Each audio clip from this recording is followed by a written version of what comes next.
Call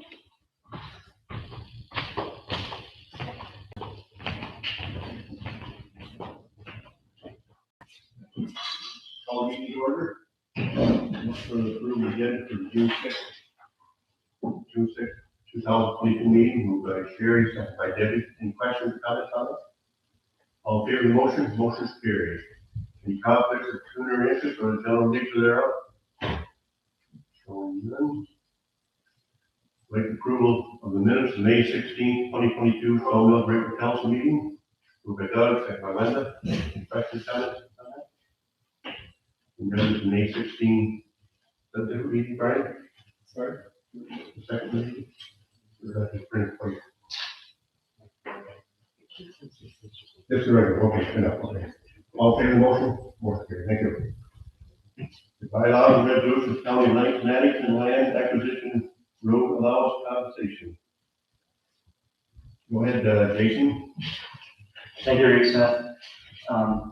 This bylaw under bylaws and resolutions, bylaw number 3538, 2022, is a bylaw that's been established and in place in the county of Lennox, not specifically within each of the lower tiers within the county. It's a county bylaw, and it's used by their staff as it relates to compensation for land acquisition and specifically road allowances. Township and Stone Mill staff have been in the works with multiple applicants through to the past 12 months on potential of closing road allowances, conveying lands, and we've worked through some of those in the absence of an appraisal and some of those in having an appraisal completed. And as we know, that an appraisal can be a fairly lengthy process, costly process, and we feel that adopting the bylaw that's before us this evening that the County of Lennox-Addington has already enacted, we can use the information that they had completed by a local appraiser on pulling together equitable rates for differing areas in our county. So serviced urban area, unserviced urban settlement area, and rural area, for example, are some of the different classifications that they have already assessed and adopted at the county level. We see this as a benefit to be used in our municipality to save applicants the cost of having an individual appraisal done on a one-off basis. And we also would allow applicants, for example, if they contest any of the valuations that we provide through this bylaw, they have the ability to complete an appraisal at their cost and present to council with their findings. So what we're here before you this evening is to have the council of this township adopt in principle the utilization of this already adopted county bylaw just for efficiency's sake. Thank you. Go ahead, Linda. I'm just making a motion to that effect. For second, third reading? Yes. Second, Sherry. Any questions, comments? All in favor of the motion? Motion is carried.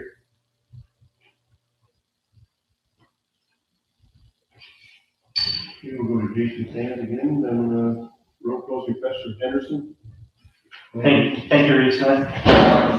Application number RC03 2021 is a road closing application submitted by Mr. Douglas Henderson, who has joined us this evening. This is an application that is adjacent for the road allowance, adjacent to his property, which is known as 14 Mill Street. The applicant is proposing to close this portion of for the stopping up and closing of the road allowance in Yarker adjacent to 14 Mill Street, which is essentially encumbered by existing long-standing development. That the house, for example, and accessory structure that is owned by Douglas Henderson a portion of it sits on this road allowance. And Mr. Henderson is proposing to complete a lot addition from the adjacent property owner of the property known as 58 Mill Street. And that lot addition was provisionally approved by Committee of Adjustment. To facilitate that lot addition, this road allowance in question, which is adjacent to 14 Mill Street, is required to be stopped up, closed, and conveyed to Mr. Henderson. As part of that bylaw that we just previously discussed, bylaw 3598-22, the land cost for that portion of municipal owned land that would be conveyed to Mr. Henderson, should this be approved this evening, has been included within this report. Mr. Henderson is aware of the fee, and he has been afforded the opportunity to have an appraisal done, should he have contested, for example, and there has been no objection to what is being put forth through this report. Furthermore, the existing dwelling that Mr. Henderson owns at 14 Mill Street encroaches onto our public right-of-way of Mill Street. So as part of this recommendation, staff have drafted an encroachment agreement to recognize that long-standing location of that dwelling that sits onto our municipal road allowance and enter into that concurrently. Mr. Henderson is also aware and endorses that as we move forward through this process. I'm happy to answer any questions. Any questions for Jason? Go ahead, Kevin. Jason, if I'm talking about the same place, and I think I am, there was something to do with somebody else owning property down in there, maybe on the east side of that lane or on the road allowance. I just remember something about that, and I just wondered if that was cleared up or how that worked. Through you, Reeve. Thank you, Councilor Richmond. I apologize that I don't have any mapping, so just bear with me, and Mr. Thompson's going to bring up some mapping. We can look at that on the screen.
Sorry. The internet's working, Judge. No, I think I used that. It's not extremely well, just like calling back. Is it streaming in? Oh.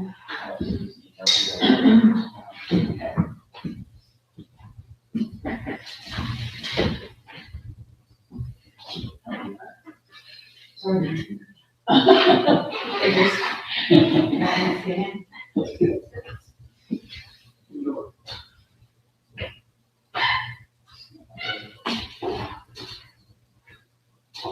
If you can see it there, it's like very Smith. Councilor Richmond, I'll get into your point when he zooms out a little bit more, but I just want to give an overview while we have that picture up temporarily. Maybe it's not just explain. Yeah, I think I'm gonna explain this with the. I sent you a reference point to bring up. It's the internet, Jason. Because we're streaming, because we're zooming, it doesn't have the capacity to You explain the. Yeah, I don't know where it is. I just wondered about. There was, so this is a fairly large land holding down in this location that lacks frontage onto a public road. It's owned by Mr. Podden. And this portion, part one, is proposed to be severed and added to Mr. Henderson's parcel, and this is the road allowance in question. This property owner, Mr. Podden, who has access over Miss Coach property, I'm probably mispronouncing her name, I apologize, K-O-C-H. That was the part that was in question and of contention, if you will, Councilor Richmond, because it was her position that this shouldn't be closed because it gives the ability for the municipality to construct a road in the future on this road allowance, which would then provide access to this property that is currently landlocked. The right of way and legal access for this property over Ms. Goshen's property is already existing, and it's been in place for several decades, and it's in perpetuity. There's no, at staff level, there's no appetite, if you will, for requiring Mr. Henderson to remove the structures on the right of way and constructing a road to alleviate this issue. The committee of adjustment heard this application for lot addition, and that concern was brought forth during that meeting, and the committee of adjustment essentially issued provisional approval, confirming that it complied with the intent of our policies at the municipal level, should this be subject to approval by council. Hopefully that's helpful. You okay with that? Yes, thank you. Go ahead, Doug. Yeah, I'm glad to see this here tonight and the resolution to it. This road allowance has actually been subject of some controversy for a lot of years. This property was the former Freeman property where the Freeman Mill was at one time, back in the 1900s, grist mill.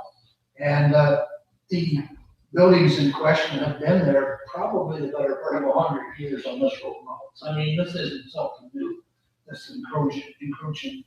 And it's been discussed, and really there is no resolution to it for the municipality other than to close the road.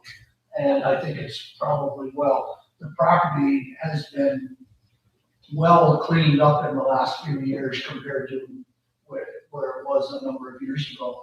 And I don't see anything but an improvement for the village.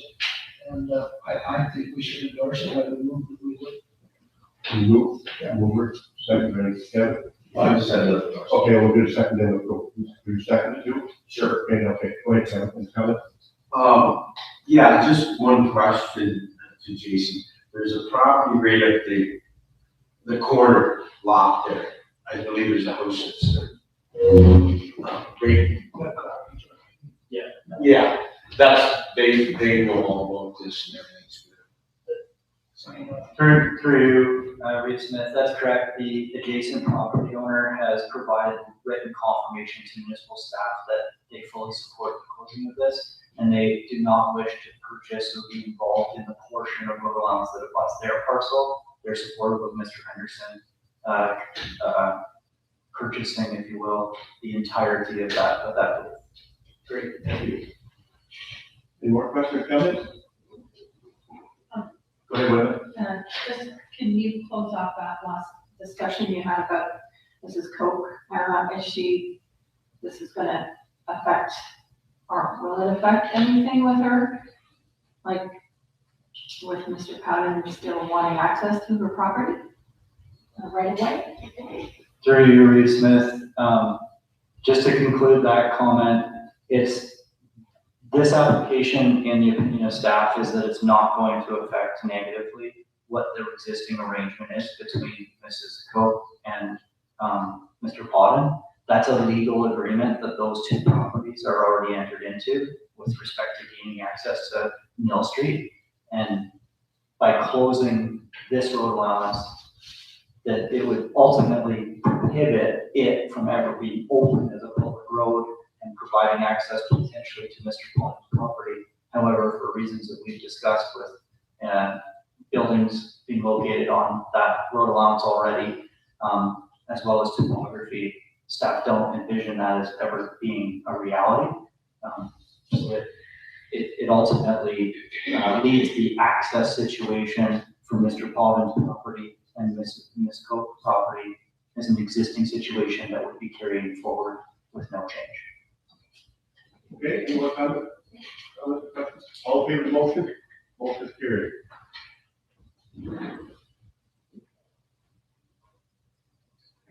We're moving ahead to the recommendation for the moratorium on communication towers. Can you do that, Jason? Thank you, Reed Smith.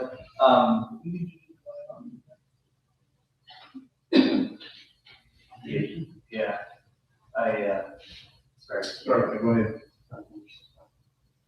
Yeah, there was a bylaw as part of the Henderson request to stop up and close that road allowance. You want to do that all in the, Yeah, that motion. put it in that same motion? Yeah, it's in there. Yeah, okay, yeah. Okay. You okay with that, Kevin? What was that, sir? The bylaw in that last recommendation, close it. Yes. Yes, okay, sorry, yeah, okay. Okay, all in favor of that, and that, great. Okay, go ahead, Thank you. Thank you, Reese Smith, my apologies. The staff report that's before you this evening outlines a chronology with dating back to 2016 as it relates to telecommunication towers in the township of Stone Mills. I'm not going to read through that, it's there for you. I also will just point out that it's my understanding as staff that there was a moratorium that may not have been lifted. So for clarity, we wanted to ensure that council was aware, or council had the opportunity to consider this in advance of seeing any formal telecommunications request that would be passed upon to Transport and Navigation Canada for consideration. And through this recommendation, it's that council remove any moratorium that were in effect in this municipality as it relates to telecommunication towers, and that we proceed in providing any recommendation that's requested before us as a land use agency as it relates to the provincial policy statement, the county's official plan, township's official plan, etc. And just for your information, there are currently 4 active applications that are being considered by staff that will eventually be proceeding to council for your consideration of telecommunications towers. Thank you. any questions for Jason on this? Go ahead, Linda. I assume because we're just seeing this now, that there hasn't been anything since 2016 that would have brought this to our attention sooner. Through you, Councilor Long, through Reese Smith, Councilor Long, I have been in the municipality since 2019, and I have not had an application before me at telecommunications tower since that time. Okay, Linda? Yes. Don't you have something? Yeah, Jason, if I remember right, in 2016, when we dealt with the last communication tower, I believe we were overruled by the federal statute that they supersede us. Is that not true? Through you, Reese Smith, could very well be the case, Councilor Davison.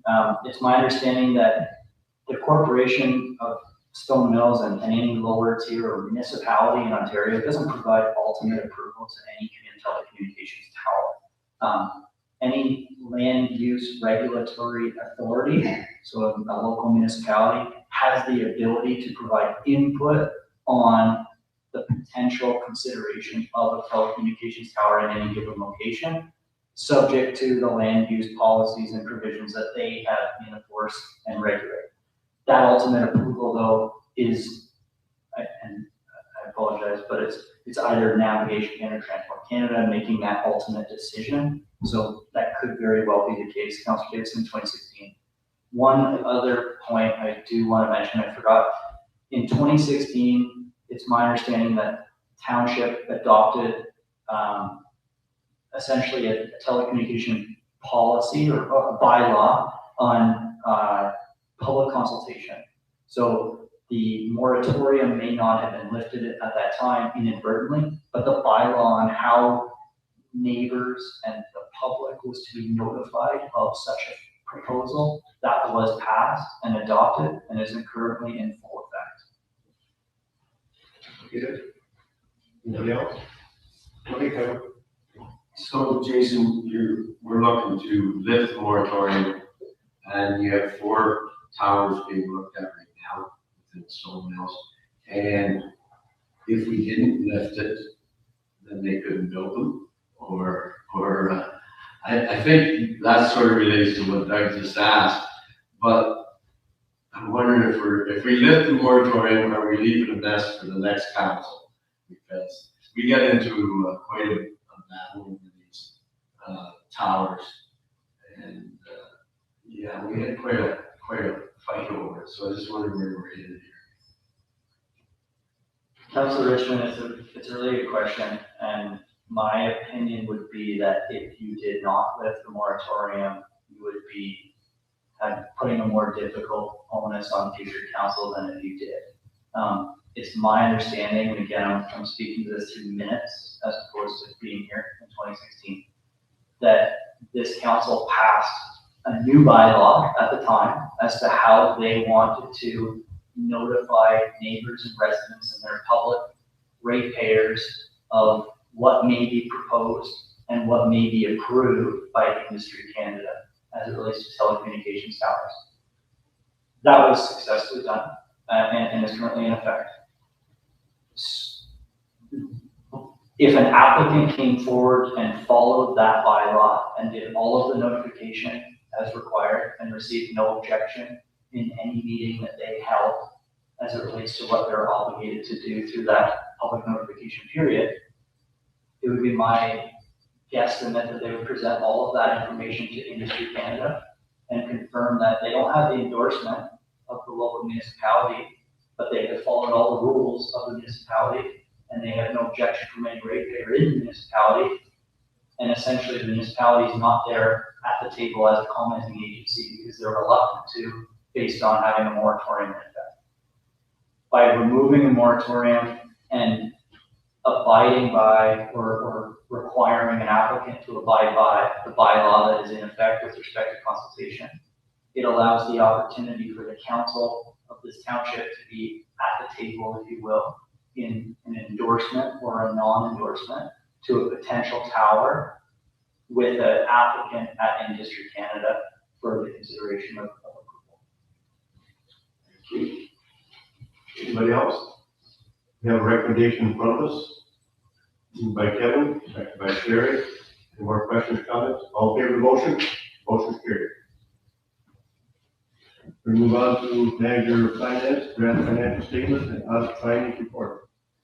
Christine, if you want to look after the hearing.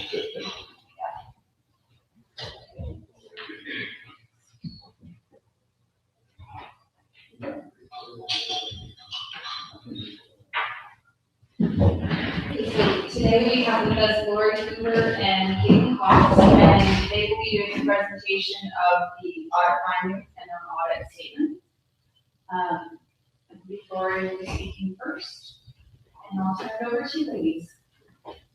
Okay, thank you very much. Good evening, Council. It is our pleasure to be here this evening to walk you through the highlights of our 2021 audit, along with the draft financial statement. So with me here this evening is Caitlin Cox, between Caitlin and I, we're walking through the highlights of our audit findings presentation that is on the screen and hopefully in front of each of you as well. And certainly our presentation will be quick and will leave ample time for any questions to the extent there are any on the content. So with that, jumping into the first slide of our presentation deck, we will speak to our audit opinion. So the financial statements are in draft. They were pre-circulated along with the draft copy of our audit report. It is another year of the clean audit report, which we believe in our opinion the financial statements do present fairly in all material respects the financial activities of the corporation for the 2021 fiscal year. Some of the other highlights with respect to the audit, just for the benefit of the group here this evening, we have completed our audit subject to the usual customary things at this stage of the audit. Assuming that council will accept and approve the financial statements here this evening, today will actually be your audit report date, and we will be able to release our audit opinion in final shortly thereafter. Some of the other items just to bring to your attention in terms of what was new and different this year. You can see on the slide here there were no changes actually to the accounting standards and or the auditing standards for fiscal 2021. So it was quiet. We certainly continued to work our way through COVID, but certainly from any of these standards perspective, there was nothing that was brought to bear on this year's audit. We continue to have conversations with management relative to a fairly significant new accounting standard that will come into play for the municipal space entirely. That's in fiscal 2023, but certainly still one more year until we need to worry about the details of that one.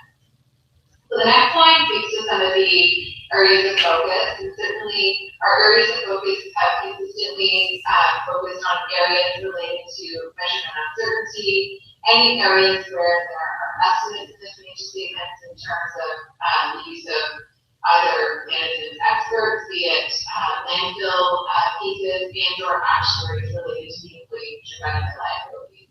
We've also taken a deep dive this year again in terms of revenue recognition, making sure performance criteria have been set and properly met to earn the revenue. And we've also taken a look at the taxation revenue, along with any outstanding amounts sitting on the balance sheet from a valuation perspective. So all of those things brought together, there was certainly no significant findings related to our audit this year. We did identify entries through the course of our detailed work, but for the benefit of the council here this evening, there's certainly nothing that was identified from our perspective that has not been incorporated into the draft financial statements that are before you this evening. We're also required to share with you any significant deficiencies we might have identified with respect to internal control as part of our financial statement audit. And as you can see here as well before you, there was certainly nothing significant that needs to be brought to bear. And the final piece with respect to our engagement as your external auditors, the extent we might provide any non-audit services, we need to be very mindful of our independence. And I'm happy to report here this evening again, we have not provided any such non-audit services, so there's certainly nothing from our perspective that might be thought to approach on our independence. So with that, I will turn it over to my colleague Caitlin to walk you through some of the highlights of the numbers themselves as part of the draft financial statement. Great, thanks, Lori. So beginning on this page, you'll see the statement of financial position, which reports the assets, liabilities, and accumulated surplus of the township. First, you'll notice that the net financial asset is in a positive position of $9.7 million, suggests that there is adequate resources available to fund upcoming and future obligations. And this balance has continued to improve since the previous year balance of about $8 million. If we move forward to the next page, I'll start to highlight some of the key year-over-year changes for your reference. One of the key ones would be the accounts receivable balance has increased to about $200,000 since the prior year, which is largely due to additional amounts owing from accounting, and this amount has been received subsequent to year end. In terms of liabilities, the total balance at the end of the year is $4.3 million, which is fairly consistent with the prior year balance of about $3.9 million. The increase in the liabilities is largely driven by an increase in the landfill calculation, which is ultimately changes each year depending on the capacity and the assumptions that go into that estimate, such as the inflation rate, which is slightly higher this year than what we had in previous year end, as well as an increase in the deferred obligatory reserve funds. For this one, that's largely due to additional funds that were allocated under the federal gas tax program that actually weren't planned or included in the budget, so those remain unspent, driving the increase in that liability for your use in a future period. Moving down to the non-financial asset section, one more, you'll see we have your tangible capital assets, inventory, and prepaid expenses. The one item I'll highlight here is your tangible capital asset balance is a significant balance on the statement of financial position, and this has included additions of just under $2 million related to quarry expansion, resurfacing of roads, and various purchases of vehicles and equipment. And if we move forward to the next page, this is where you'll see additional detail on the acquisitions of tangible capital assets over the previous 5 years. Ultimately, the investments in tangible capital assets do contribute to the township's ability to provide services to its residents. You will notice that the balance in 2021 has somewhat stabilized or normalized as compared to 2020 due to 2 large road projects that were ongoing in the prior year. Moving forward to the next page, we have a summary of the additions by type. So as you can see, as I mentioned, primarily roads as well as purchase of vehicles, machinery, and equipment. Moving forward to page 8 of our report, you can see a breakdown of the accumulated municipal surplus, which at the end of the year totals to $48 million. This page summarizes and highlights the key components of this balance. The main item is your investment in tangible capital assets, presented net, which is $37.2 million. This represents the value of your assets at the end of the year, offset by accumulated debt. You can also see a summary of the reserves and reserve funds on this page as well, and we'll see some additional detail on them shortly. On the next slide, we have a visual graphic of the growth in the reserves and reserve funds over the previous 5 years. As you can see, the township's in a healthy position to be able to continue to contribute to those funds for future paying purposes throughout the previous 5 years. On the next slide, we have the statement of operations, and as you can see, your annual surplus for the year is just shy of $1.3 million. I am going to stick to the high points here because there is a lot of information on this page, but I will start by highlighting that while expenditures remain fairly consistent year over year, there was a minor decrease in total revenues. So, sorry, I'm recovering from a cold, which is losing my word. The main component of this decline you'll see in the government grants, where you can see a decline of nearly $1 million year over year. So this is largely due to expiration of a grant agreement, with the federal government due to the completion of a new project. Sorry.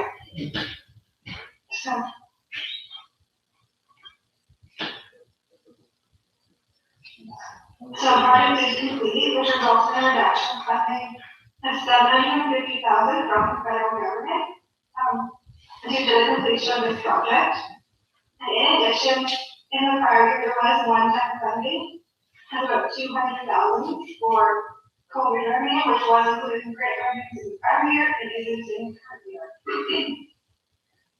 In addition, the license insurance proceeds decreased significantly year over year. And this is due to the one-time proceeds that were received in response to the damage of the Canton East Library last year. In terms of total expenses, the doctors did remain fairly consistent year over year, with only a minor decrease, not quite in line with the decrease in revenues because of the one-time insurance proceeds. However, the changes this year relate to a reduction in cybersecurity expenses and landfill expenses, and this was actually offset by the increase in amortization expense. As you continue to invest in your tangible capital assets, your asset base continues to grow, and ultimately the amortization expenses charged on these each year also continues to grow. If we move forward, the remainder report, there's one more page here. So this is our summary of expenditure. And as you can see, sorry, if you go forward one page, you can see that. Oh, sorry.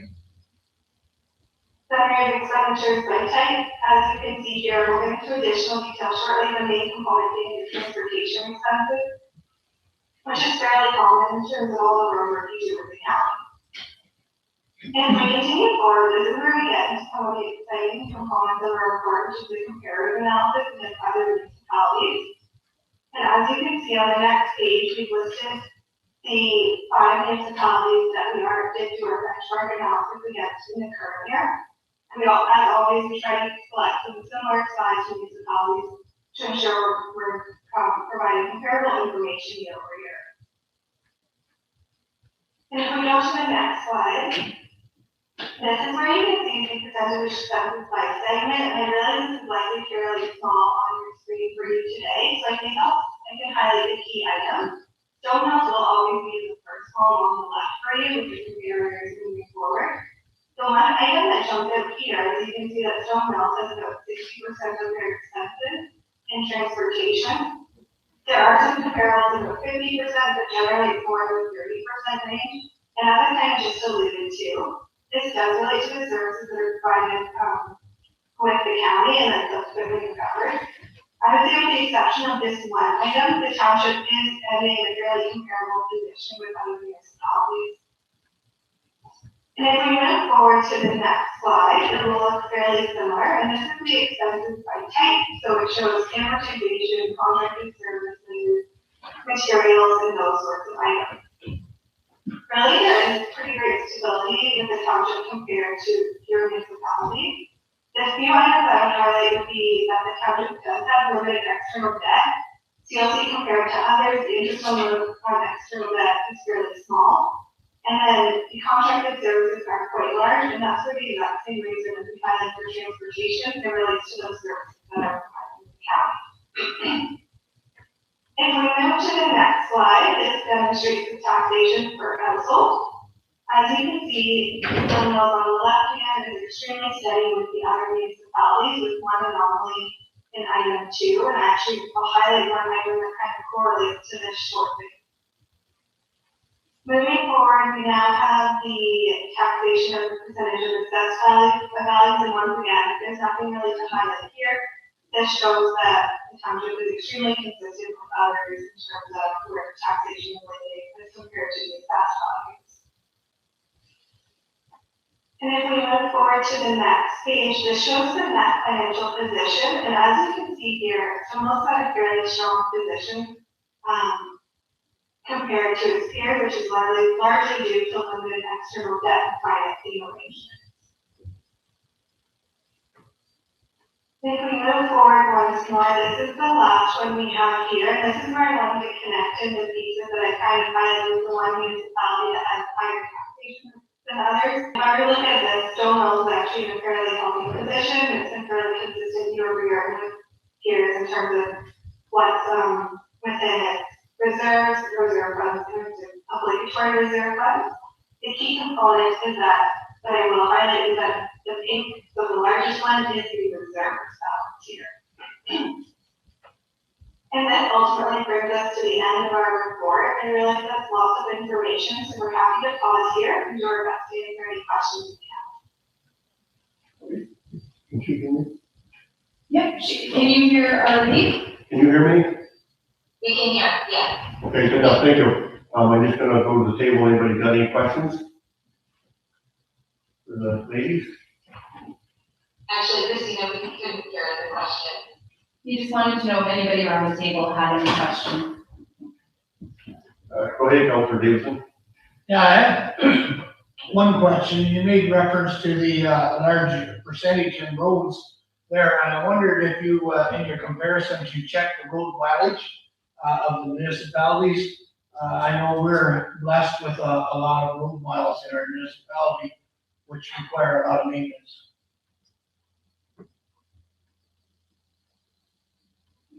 Thank you. I can certainly speak to the audit in terms of the comparator analysis that we just provided to you to say that that has not been incorporated into our analysis. We pulled this data from the financial information returns, but perhaps I could ask management to say whether or not they have done a similar analysis on their part.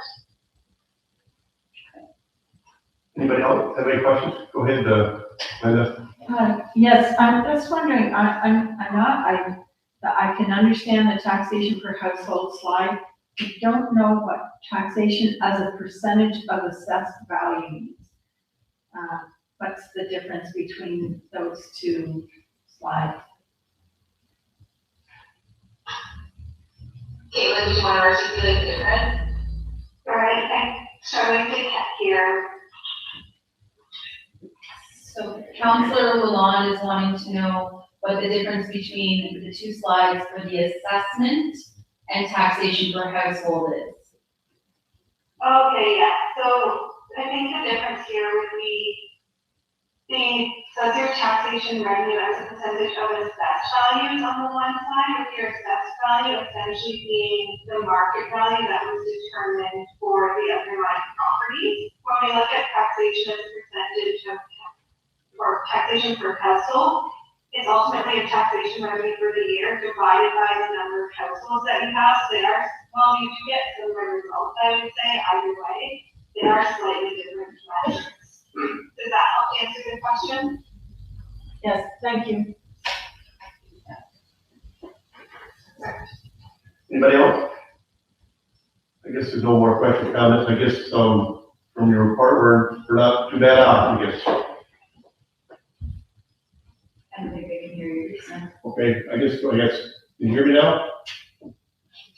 Yes, I can. I just want to say that, there's no more comments around the table, so from what I understand, we're not too bad off. Go ahead, Christine, maybe you can translate. Reeve Smith is just stating that he's, based on your comments, he's thinking that we're pretty well off right now. And if there's no other comments around the table. Thank you. And if I recall this conversation a year ago, we had the same conversation. So yeah, things are still looking quite good. Well, with that being done, I'd like to thank Lori and Caitlin for being on the Zoom meeting with us tonight, and I'm looking for a motion to receive the report and adopt. Moved by John, second by Sherry. All in favor of the motion, motion carried. Thanks again. Thank you, ladies. We've adopted the financial statements. Wonderful. Thank you. Thank you. Guys, have a good night.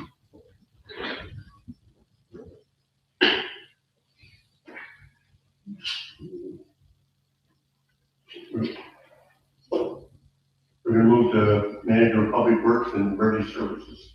Thompson? Thank you, Reed Smith. This report, I'm looking for council approval to defer the project. Everybody's familiar with the park that was approved back in January during budget time. One of the main factors that was driving the decision, we came across a storm sewer that the county has no record of and no record of ourselves. So we are reluctant to delete it in case we flood somebody's basement out or cause an issue to a resident. So until we determine if that structure is needed and where it goes, we would defer. The other comment would be, during this investigation, the county was out on site and they're doing some work in 2023 on all 4 quadrants of the intersection. They had appetite to maybe move that hydro pole. It was a request.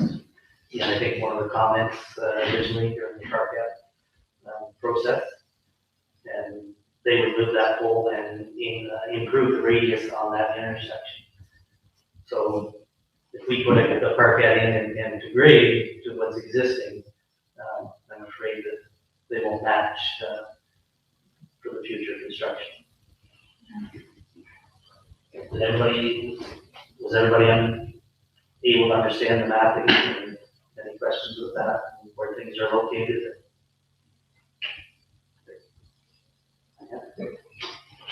Go ahead, Linda. Yes, so that's really interesting that they're gonna be doing some major work on that corner. It's a great idea.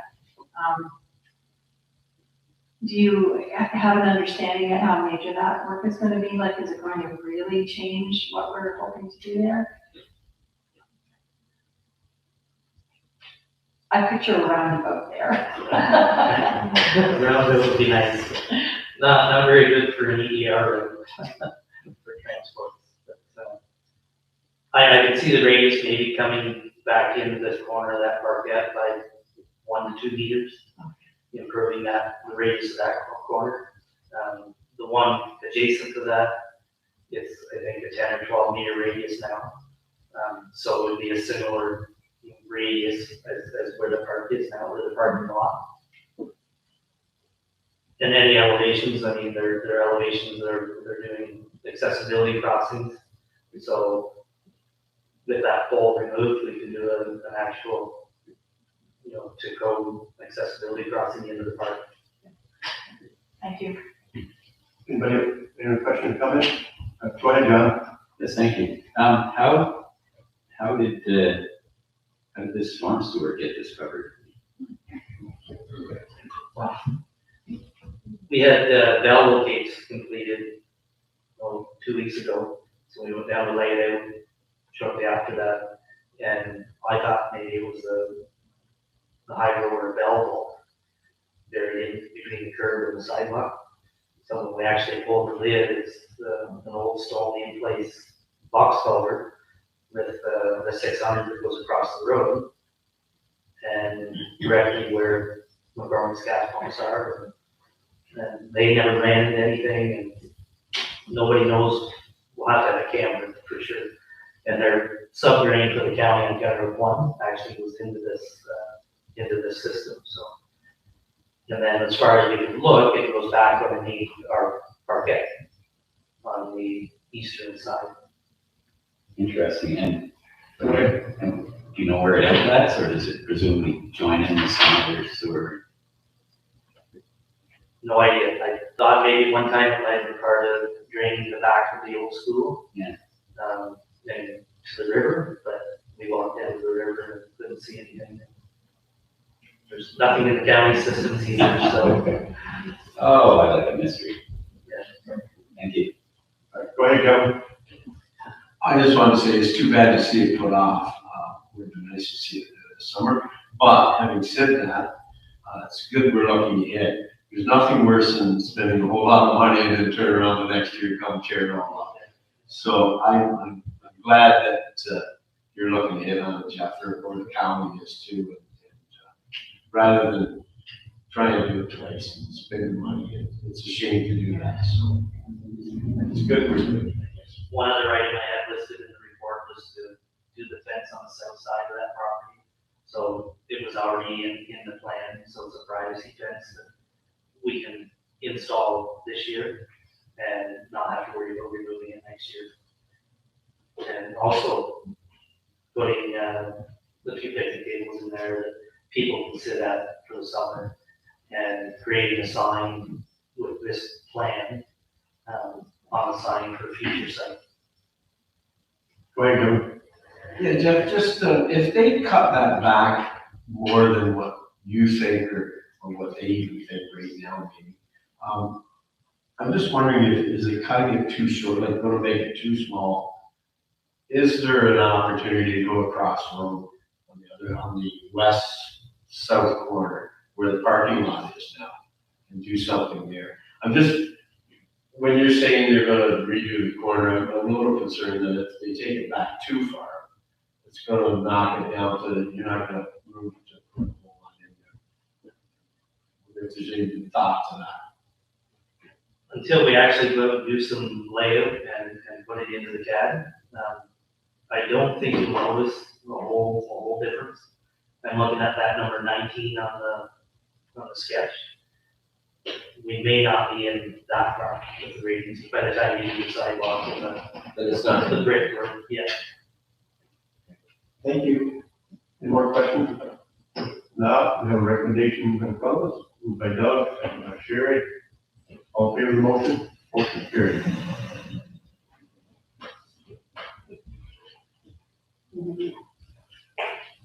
I guess for consideration, council, honorary review, you've heard twice, we have all council here tonight, I know we've passed this around the table. Anybody, any comments before, or we have a recommendation, or does anybody want to make comments before we go through it? I know, Deb, you were at our last meeting, we heard it. Anybody else? I'm just tossing out here. Nothing? Good time, you have to say? Yes, I'll move that we adopt the recommendation to come into effect for the next council. Moved by Doug, second by Sherry. Any questions or comments?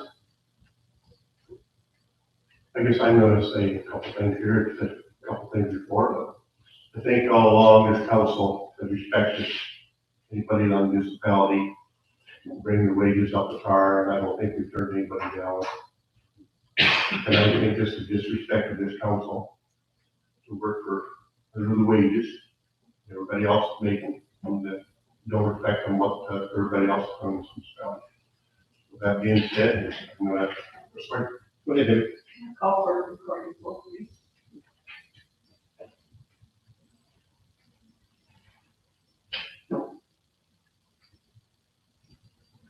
The motion is the council authorize the council arm increase the effective for the incoming council's, 2022 to 2026. I have the order created and the order to which proceed at the table, starting with Councilor Davis.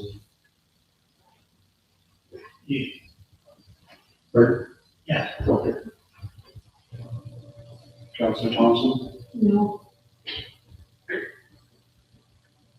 Councilor Leonard, Yes.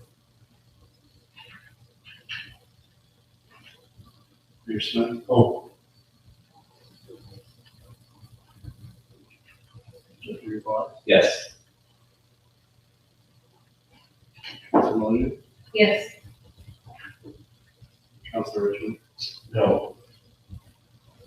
Motion is passed 4-2. Okay, we'll go to new business from members. Go ahead, Doug. And just a question maybe for the road superintendent. I was contacted earlier this year, the person in Newburgh lives immediately north of public school, telling me that they are being flooded and the water's not getting away. I've had some conversation with the road superintendent. I'm just wondering if there's an update on what the progress is on this issue.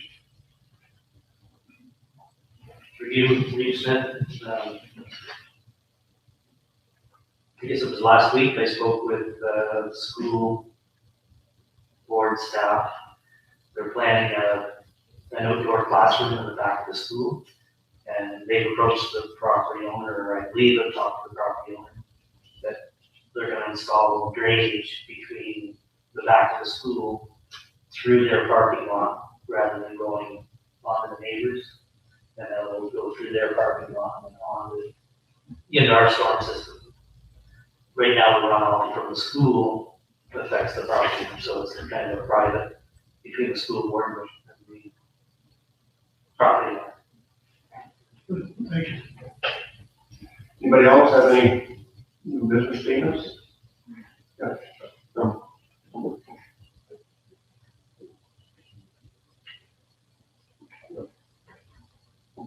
Okay, so go ahead, Brandon. Your worship, late this afternoon, we received some information that we believe needs to be relayed to council in closed session. So we would like to add an item on closed session for an update from the public works manager with regards to a matter of private property and potential litigation with the municipality. I have a motion to add that to closed session, moved by John, second by Sherry, all in favor? Sherry. Okay, so we have to have the confirmation by law because we're going to go off camera here now, so confirmation by law. Sherry, Doug, all in favor? Okay, adjourn, motion to adjourn, John, Sherry, all in favor? Sherry.